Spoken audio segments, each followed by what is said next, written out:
جی السلام علیکم۔ آج آپ کے ساتھ ایک ایسے پاکستانی بھائی کی سٹوری شیئر کریں گے جو کہ یہاں پر 13 سال اللیگل رہے اور انہوں نے کس کس طرح کی مشکلات کا سامنا کیا اور پاکستان والوں کو انہوں نے کیسے ہینڈل کیا، ان کو کیا بتاتے رہے، وہ یہاں پر کیا کرتے رہے۔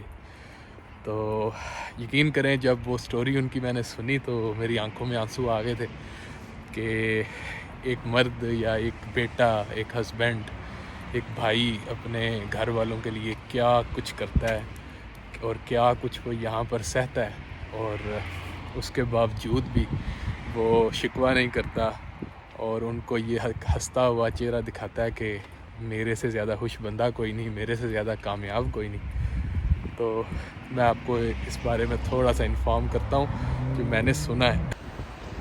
بات ایسے ہے کہ اللہ تعالیٰ کا بڑا شکر ہے، ہمارا اپنا ٹرانسپورٹ کا کام ہے یہاں پہ، تو مختلف دنوں میں مختلف لوگوں سے ملاقات ہوتی ہے۔ ہم وینس والے ہائر کرتے رہتے ہیں اپنے کام کے لیے، تو اکثر ان کے ساتھ جانا بھی ہوتا ہے اور پھر انٹریکشن کافی رہتی ہے، ملنا جلنا کافی رہتا ہے۔ تو آج سے تقریباً 4-5 دن پہلے میں نے ایک وین والے ہائر کیے تھے، تو لنڈن جانا تھا سینٹرل، تو مجھے بھی ساتھ جانا پڑا، کچھ ڈاکومنٹس کا کام تھا۔ تو جب ان کے ساتھ بیٹھے، ہیلو ہائی ہوئی، وہ پاکستانی تھے، بیسکلی زیادہ گورے ہی ہوتے ہیں لیکن وہ پاکستانی لکیلی نکلے جن سے ہماری اچھی گپ شپ ہوئی۔ اس گپ شپ کے دوران نے پوچھا کہ آپ کہاں سے ہیں، تو ہم نے بتایا جی ہمارا تعلق گجرات شریف سے ہے، اور انہوں نے بتایا کہ وہ لاہور کے قریب علاقہ مرید کے وہاں کے رہنے والے ہیں اور بڑے اچھے اخلاق کے انسان تھے۔ تو پہلی بات جو ہوتی ہے تھوڑی سی، جب آپ آپس میں گپ شپ لگاتے تو پہلی بات یہ ہوتی ہے جی آپ کو کتنا ٹائم ہو گیا یہاں پہ آئے ہوئے اور آپ کس طرح اس بزنس میں آئے۔ تو جب میں نے ان سے پوچھا کہ آپ کو کتنا ٹائم ہو گیا، تو انہوں نے کہا جی مجھے 16 سال ہو گئے ہیں یہاں پہ۔ میں کہا ماشاءاللہ آپ تو پھر کافی سیٹل ہوں گے اور کافی داؤ پیچ جانتے ہوں گے یہاں پہ رہنے کے، لوگوں کو گائیڈ کرنے کے۔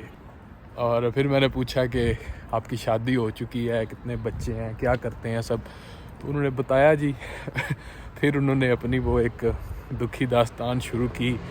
تو آپ یقین کریں کہ ٹوٹل 20 مائل کا سفر تھا، تو مجھے ایسے لگ رہا تھا جیسے وہ ختم ہی نہیں ہو رہا۔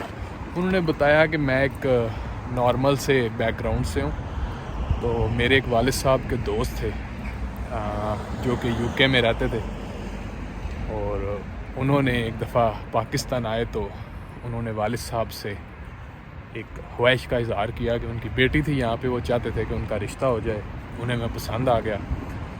تو اسی طرح 2-3 مہینے کے اندر اندر ہی معاملات طے ہوئے اور وہ لڑکی پاکستان آ گئی۔ تو میں ادھر آپ کو شارٹ کر کے سنا رہا ہوں، تو اس سے ان کی شادی ہو گئی۔ جیسے ہی ان کا ویزا لگا تو انہوں بڑے خوش ہوئے، کہہ رہے ہیں کہ ہمارے گھر میں باقاعدہ ڈھول آئے اور بڑا انہوں نے سیلیبریٹ کیا اس چیز کو، کیونکہ ہماری فیملی میں میں پہلا بندہ تھا جو یو کے جا رہا تھا یا کسی بھی یورپ ملک جا رہا تھا، تو ہمارے لیے یہ بہت بڑی بات تھی۔ اب شادی ہونے کے بعد سین یہ تھا کہ وہ لڑکی جو ان سے ہے ان کے پیپر لے کے آ گئی یو کے، اور یہ پاکستان ہی تھے۔ تو جب وہ یہاں پہ آئی تو پیپر اپلائی ہو گئے، تو ویزا تقریباً 6-7 مہینے لگتے ہیں ویزا نکلنے میں۔ کہتے ہیں کہ جب میری بیگم کو پتہ چلا تو وہ بھی خوش ہوئی، اس نے جناب کہا کہ اب اپنی ٹکٹ کروا لیں۔ میں نے ٹکٹ کروا لی۔ ٹکٹ کروانے کے کہتے ہیں کہ تقریباً ہفتے بعد مجھے بیگم کا میسیج آیا کہ میں ٹرکی جا رہی ہوں دوستوں کے ساتھ، لہٰذا آپ ایئرپورٹ پہ آ جائیے گا اور وہاں سے آپ کو ابو لینے آ جائیں گے۔ کہتے ہیں میں بڑا شوق ہوا کہ فرسٹ ٹائم میں جا رہا ہوں تو ایٹ لیسٹ بندہ ملتا ہے، ویلکم کرتا ہے۔